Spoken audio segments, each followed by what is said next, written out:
Salut à tous, c'est Laurine et Mickaël. On se retrouve pour cette nouvelle vidéo où on est entre l'Utah et l'Arizona.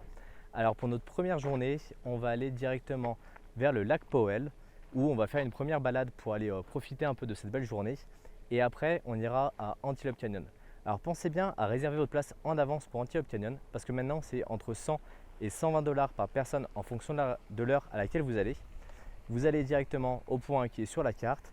Après, vous patientez un petit peu, on vous emmène dans une Jeep et là, on vous emmène dans Antelope Canyon avec un guide. Alors, si vous n'avez pas forcément de chance, vous tombez sur Natacha, qui est, je pense, l'une des pires guides. Par contre, si vous êtes un peu plus chanceux, vous tombez sur l'autre guide qui était juste derrière nous, qui lui était juste génial, qui jouait de la musique, qui expliquait l'histoire. Donc, si jamais vous voyez que votre guide est un peu pourri, faites comme nous, vous traînez du pied. Elle va avoir tendance à vous engueuler un petit peu, mais c'est pas grave, au moins vous aurez une super expérience avec le guide qui est derrière vous. Pensez tout de suite à liker et à vous abonner pour ne pas rater la suite de nos aventures.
Aujourd'hui, première journée à Monument Valley. On s'est levé un petit peu tard, le temps de pouvoir se reposer. Alors faites très attention parce que les hôtels dans Monument Valley, globalement, ils ferment assez tôt. Et pareil pour tout ce qui est nourriture, ça coûte globalement assez cher. Tout ce qui est réserve indienne, ils ont tendance à abuser un petit peu sur les prix. Après aujourd'hui, on va en profiter pour aller voir le Mexican Hat, qui est un chapeau, c'est une pierre en forme de chapeau. Ensuite, on s'arrêtera pour voir différents points de vue directement de Monument Valley. Et on finira par directement le circuit qui est à l'intérieur de la vallée en voiture qui prend entre 1h30 et 2 heures en fonction du nombre de temps où vous allez vous arrêter et ça coûte 8 $ par personne, donc c'est assez peu cher et au moins vous avez vraiment le temps d'en profiter. Vous ne pouvez pas rester pour le coucher de soleil parce que le parc ferme à 20 h et vous devez absolument en sortir. Par contre, vous pouvez toujours aller au Visitor Center où vous pourrez rester et là voir le coucher de soleil depuis là-bas.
trouve au croisement des 4 États du Colorado, Nouveau-Mexique, Utah et de l'Arizona. Ça s'appelle le Four Corners.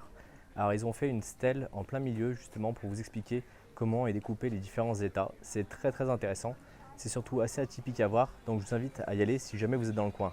Ne faites pas la route que pour ça, mais globalement, si vous avez l'occasion, c'est une belle opportunité de comprendre un peu mieux comment fonctionnent les États-Unis. Alors aujourd'hui, on va en profiter pour se reposer un petit peu, visiter justement ce monument, faire un peu le tour dans les alentours, sachant qu'il n'y a pas grand chose à faire non plus. C'est un peu la problématique en fait de celui-là. Après, de toute façon, la prochaine étape, ça sera directement le Grand Canyon. Donc on se retrouvera dans une prochaine vidéo directement là-bas. Pensez à liker, pensez à vous abonner et posez-nous des questions si jamais vous en avez sur les voyages qu'on peut faire, sur les trajets qu'on a pu faire, sur les activités et leurs prix. Par exemple, ici, là, le Four Corners, c'est uniquement 8 $ par personne. Donc c'est le même prix que la Valley Drive. C'est toujours bien sûr tenu par des Navarros, donc ça ne rentre pas dans les cartes des parcs nationaux. On se retrouve dans une prochaine vidéo. Salut à tous!